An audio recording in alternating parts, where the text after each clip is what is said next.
And in international news, the high price at the pump has the attention of the White House.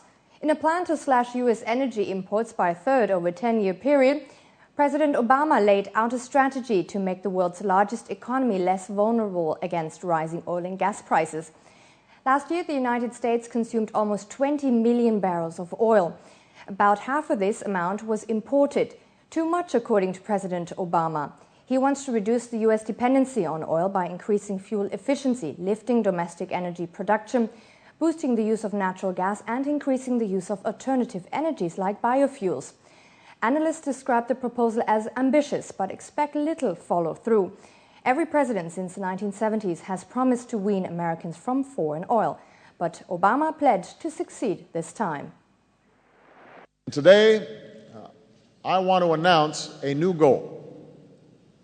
One that is reasonable, one that is achievable, and one that is necessary. When I was elected to this office, America imported 11 million barrels of oil a day.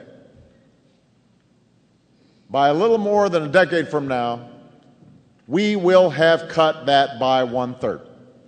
That is something that we can achieve. We can cut our oil dependence. We can cut our oil dependence by a third. Rumors have been rumbling in the market that British bank Barclays is considering moving its headquarters out of London. Competitors HSBC and Standard Chartered are also said to consider such a step, as new bank regulations take their toll on business. For 300 years, Barclays has had its headquarters in London, but now the Wall Street Journal said it had preliminary talks with the US regulators about possibly relocating to New York. Last year, Barclays said it would rather stay in London. But the UK is insisting banks hold 10% of core Tier 1 capital instead of the 7% recommended by global regulators. This threatens to make London less attractive, because the higher the ratio, the costlier for the bank. Barclays declined to comment. Brazil's growing passion for coffee is said to make the South American nation the world's biggest coffee consumer.